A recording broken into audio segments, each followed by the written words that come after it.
My fiancé left me for my sister and they flaunted it at family dinners. When I tried to move on, they said, "You'll never be happy." But my revenge came with a twist that left them both devastated. The day my fiancé Ryan left me for my sister Mia, I felt like my heart had been ripped out of my chest and stomped on, but that barely touches the hell that followed. I'm Lila, 34, a project manager at a tech firm in Seattle. The quiet, reliable type, they'd say. I'd always been the one to handle things, to smooth things over, to forgive. But what do you do when the person you've loved for 8 years, and your own flesh and blood, shatter your life to pieces? I suppose it started subtly, in the way that rotten things usually do. A certain avoidance, a tension hanging in the air like a storm cloud. But I shrugged it off. I thought maybe Ryan was just overwhelmed with the stress of our upcoming wedding. We'd been together since high school, after all, we'd survived distance when he went to college in Portland and I stayed in Seattle. We'd weathered family deaths, job losses, all the usual stress that life throws at you, and we'd always come out stronger. And then there was Mia, my little sister. Gorgeous, funny, impulsive. If I was the reliable one, Mia was the adventurous one. Our parents, well, they adored her, practically put her on a pedestal. She was the light of the family, and I'd spent half my life keeping her out of trouble, defending her to our parents, or covering for her endless series of misadventures. Mia got into car accidents, threw parties that wrecked our parents' house, picked up questionable boyfriends, things that would have earned me weeks of grounding. But with Mia, my parents just shook their heads with a "that's just Mia for you." I can't pretend it didn't bug me at times. But she was my sister, you know? My flesh and blood. And I figured family is family, you protect each other, even when it feels unfair. It was around Christmas, maybe a month before things really fell apart. Ryan had started working late a lot, or so he said. "Just swamped, babe," he'd tell me, rubbing the back of his neck the way he did when he was stressed. "I'll make it up to you soon." I'd brush it off, even though a nagging feeling had begun gnawing at my stomach. I didn't want to admit it, but the way he looked at me felt different. Like he was somewhere else even when he was with me. I tried to push it aside, reasoning with myself. It was the holiday stress, or maybe just nerves about the wedding. One night, after he didn't show up for a dinner we'd planned, I called Mia, figuring she'd cheer me up. She always did. But she didn't pick up. Odd, since she was usually glued to her phone. The next morning, she finally called me back, sounding slightly out of breath. "Hey, Lil, sorry I missed your call last night. I was, out with friends." "Which friends?" I asked, half jokingly. Mia's friends tended to come and go as quickly as her hairstyles, so I was genuinely curious. "Oh, you don't know them. Just some people from the gym," she replied, a little too fast. A prick of suspicion hit me, but I shook it off. Mia's life was her own chaotic mess, and I had enough on my plate without micromanaging her excuses. But looking back, there were so many little signs, all things I ignored because, well, who wants to think about their sister betraying them? Christmas Eve arrived, and we were all gathered at my parents' house for our usual family dinner. Ryan was his usual quiet self, but I noticed him rubbing the back of his neck, looking everywhere but at me. Mia, meanwhile, had her own strange energy. She laughed a little too loudly, looked a little too perfect. She was draped in a deep red dress, her nails perfectly manicured, a far cry from her usual low-maintenance self. My mom beamed, looking around at us like we were the picture-perfect family. "It's just so nice to have everyone here together," she said, eyes glistening. "Ryan, we're so excited for the wedding. It's been so wonderful to watch you and Lila grow together." Ryan nodded, mumbling, "Yeah, me too," but there was a distinct lack of enthusiasm in his voice. Mia glanced over at him, then quickly looked down at her plate, her cheeks flushing red. "Hey, Lil?"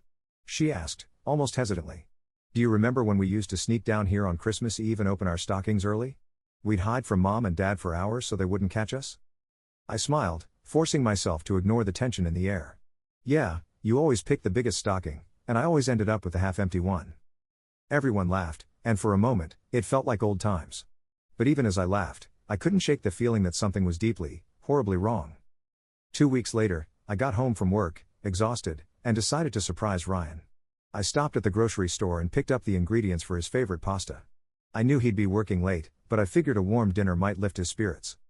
When I got to his apartment, though, I could hear voices inside. My hand froze on the doorknob, heart pounding. His apartment was supposed to be empty, who would be there with him this late? "Ryan, this is crazy," I heard a woman's voice whisper. "What if she finds out?" My heart sank. I knew that voice. Mia. "She won't, Mia," Ryan's voice answered softly. "We'll figure it out. Just give me time." I felt like the ground had crumbled beneath me. Every muscle in my body screamed at me to turn and leave, but I pushed the door open. They both jumped, their faces pale, as if they'd seen a ghost. Ryan scrambled to his feet, his face frozen in horror. Lila. This isn't. Isn't what, Ryan? I said, barely recognizing my own voice. It came out so cold, so venomous. Isn't what it looks like? Isn't the worst thing you could ever do to me? Mia stood up, clutching her purse, her face a mixture of guilt and defiance. She took a shaky breath, eyes darting between Ryan and me. Lila, we didn't mean for it to happen like this. I'm sorry, but you can't help who you fall in love with. I stared at her, my own sister, and then at Ryan, who couldn't even meet my gaze. You can't help who you fall in love with. I repeated, as the rage bubbled up inside me. You can't help it? Ryan reached out a hand toward me, looking desperate. Lila, please, can we sit down and talk about this? I laughed, but it was a hollow, bitter sound. Talk? You've been sneaking around behind my back for who knows how long, and now you want to talk? Mia's face hardened. Lila, I know you're hurt, but maybe you should try to understand. People grow apart. Grow apart? I cut her off, my voice shaking. Mia, he was my fiancé. You're my sister. There's no growing apart in that. You crossed every possible line. She huffed, crossing her arms. Fine, if you want to be angry, be angry. But we're in love, Lila, and nothing you say is going to change that. I felt the world spin around me, felt myself close to breaking, but I didn't. I looked at them, my voice cold as ice. I hope you're happy. Both of you. Because you're going to have to live with this. And with that, I walked out. The weeks that followed were a blur of anger and pain. I avoided my family, ignored their calls, and tried to bury myself in work. But the pain of betrayal cut deeper than anything I'd ever felt. Friends told me I should move on, get a fresh start, but how do you move on from betrayal like that? I'd given Ryan nearly a decade of my life. And Mia? She was my sister. I'd spent my life protecting her, loving her, only for her to throw it all back in my face. Eventually, my mom cornered me, showing up at my door, eyes puffy and red. Lila, she started, wrapping me in a tight hug. Please, sweetheart, you have to talk to me. This silence, it's tearing the family apart. Mom, I don't want to see them, I replied, pulling away. I can't. Not after what they did. She nodded, looking down at her hands. I know it's terrible, Lila. I can't believe Mia would. And Ryan. It's beyond words. But she's still your sister. Still my sister? I laughed bitterly. Mom, she stole my fiancé. She threw our entire family under the bus for her own selfishness. My mom sniffled, wringing her hands. I just want my girls to be close again. I want us all to be a family. I shook my head. Mom, if you want to keep her close, that's fine. But don't expect me to sit at the same table as her. I can't pretend that any of this is okay. But despite my feelings, I knew I couldn't avoid them forever. They were my family, and sooner or later, there'd be another family event. Sure enough, it came 2 months later.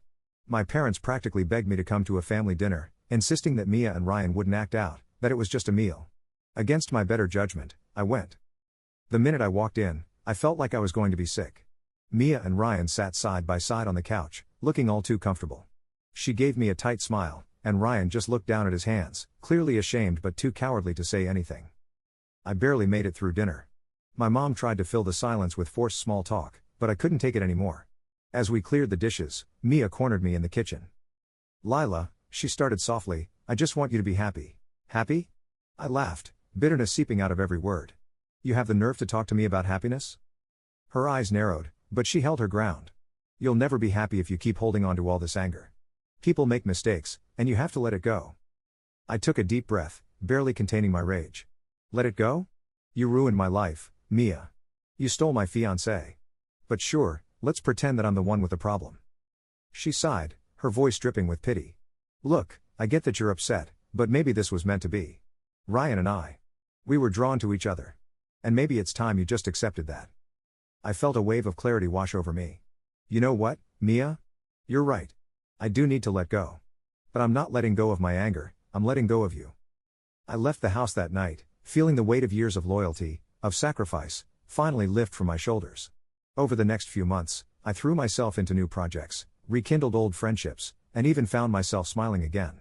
I traveled, I met new people, and I began to feel free. When I finally started dating again, it wasn't out of some petty revenge, but because I wanted to move forward. And when Mia and Ryan's relationship crumbled in a spectacular fashion, I wasn't surprised. They'd built their love on betrayal, and it had eaten them alive from the inside out. One day, Mia showed up at my door, eyes red, begging to talk, to try and make things right. But I looked at her, and all I felt was indifference. Mia, I said, voice calm, I'm done. I've let go. It's time you did too. And as I shut the door on her, I felt, for the first time, like I was truly living. I shut the door on Mia that night, but I couldn't help feeling a mix of emotions, sadness, relief, and something close to triumph. I had no reason to look back, not anymore. She and Ryan had made their bed, and they could lie in it, but despite my newfound freedom, a part of me knew that this story wasn't quite over. Weeks went by, and life started to fall into a new rhythm. I focused on myself, did things I'd never done before, signed up for pottery classes, went on solo hikes, and even tried dating apps, just to put myself out there again. It was amazing how much time I had now that I wasn't tangled up in their mess. My mom kept calling me, though, trying to bridge the gap between Mia and me, like she was determined to make us the picture-perfect family again. I'd answer her calls when I could, but the conversation always went the same way. Lila, sweetheart, I just feel like my family's broken, she'd say, her voice cracking on the other end. Mom, I'd answer as gently as I could, it's broken because Mia smashed it. I'm not going to pretend I'm okay with her just because it's what you want. I need space. She'd sigh, and sometimes she'd cry, but she didn't press. My mom loved her family, even if it meant ignoring the cracks to keep everyone close. But for me, there was no going back, and that was something I was finally okay with. It was maybe 6 months after the breakup that I ran into Alex. We'd worked in the same building for years, but with different teams, so we'd never really crossed paths. He was everything Ryan wasn't, confident, funny, and open in a way that made me feel like I could actually breathe around him. He'd recently moved to Seattle from Chicago, and we bonded over our shared love for the city's coffee shops and hiking trails. One afternoon, he asked me to coffee, and that coffee turned into hours of conversation. It felt so different to be with someone who was genuinely interested in me, who wasn't hiding anything, and who didn't carry a web of lies around him. We started dating, slowly at first, but with an honesty I hadn't known was possible. For the first time in a long time, I felt truly happy. News of my new relationship eventually reached my family, Mia included. I wasn't broadcasting it, but Seattle isn't the biggest city, and friends talk. It wasn't long before Mia started texting me. Mia, hey, can we talk? I just heard about this guy you're dating, and I think we should clear the air. I stared at the text for a good 5 minutes before responding. Me, there's nothing to clear. I'm moving on. You should try it too. She responded almost immediately. Mia, moving on? Don't act like I'm the only one who did something wrong here, Lila. That one hit a nerve. Me, you're kidding, right? You ruined my relationship and shattered our family, and now you're mad that I've moved on? Mia, look, I know you're hurt, but you can't ignore your own part in all of this. You were always judging me, trying to be the good sister. It was suffocating. I couldn't believe it. After everything she'd done, she was still finding ways to blame me. But I was done with her drama. Mia, I've spent my whole life trying to support you, forgive you, make excuses for you. You need to grow up and take responsibility for your choices. I'm done being your scapegoat. I muted her number after that, knowing there'd be another round of messages. Mia could never take the blame for anything, there was always an excuse, always someone else to pin it on. But I wasn't going to be part of her story anymore. Months passed, and Alex and I grew closer. He was supportive in a way that felt completely new, like he genuinely wanted to know every part of me, scars and all. One night, he met my family at a small dinner my mom had planned, a low-key gathering, which I suspected was her code for Mia won't be there. The evening went surprisingly well. My mom was thrilled to meet Alex, and I could see in her eyes that she hoped he'd be my fresh start. She hugged him at the end of the night, whispering, "Take care of her for me," which made him laugh and promise he would. My dad pulled him aside with a long list of do's and don'ts, a tradition he upheld with any guy I dated. It felt almost normal. I was just starting to relax into my new life when Mia showed up at my apartment unannounced one evening. I hadn't seen her in nearly a year, and the sight of her on my doorstep, with smudged mascara and tear-stained cheeks, was like a ghost from a life I thought I'd left behind. Lila, she said, her voice a broken whisper, please. Can we talk? Against my better judgment, I let her in, more out of old habit than anything else. She stepped inside, looking around as if she barely recognized the place. I waited for her to speak, arms crossed, already bracing myself for whatever guilt trip or blame game she was planning this time. I know I don't deserve your forgiveness, she started, her voice cracking.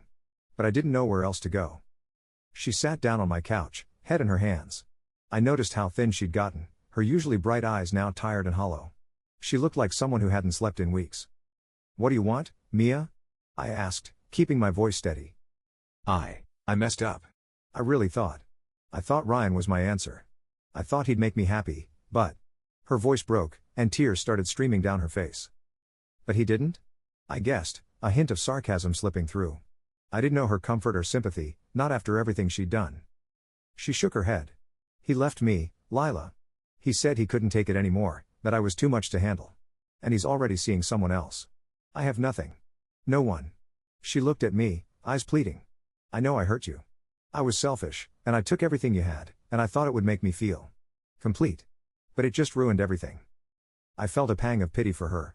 Despite everything, Mia was my sister, and there was a time when we'd been close. I could see the brokenness in her, the painful realization of what she'd done.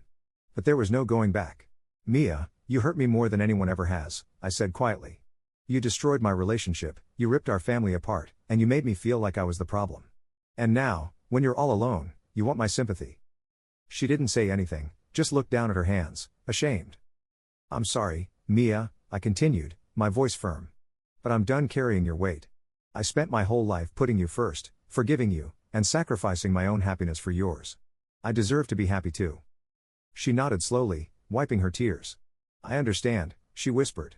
I wanted you to know that I'm sorry. Really, truly sorry. For the first time in years, I believed her. But forgiveness didn't mean going back to the way things were. I forgive you, Mia, I said softly, more for myself than for her. But that doesn't mean I can forget. I hope you find peace, and I hope you learn from this. But I need my own life now, a life without you in it. She nodded, standing up slowly. There was a finality to it, a sense of closure I hadn't expected. She hugged me, tentative and light, then walked out the door, leaving me with a strange sense of peace. The months that followed were calm. I continued my life with Alex, and for the first time, I truly felt free. Free from the burdens of the past, free from the shadows of betrayal. Alex and I eventually got married in a small, quiet ceremony by the coast, surrounded by a few close friends and family. My parents came, proud and beaming, and I felt a sense of wholeness, like I'd finally reclaimed the life I deserved. Mia never attended. She'd moved to another city to start fresh, and we'd barely spoken since that night at my apartment. Sometimes, I'd wonder how she was doing, if she'd found peace, but I knew it wasn't my responsibility to save her anymore. I'd let go, and that was all I could do.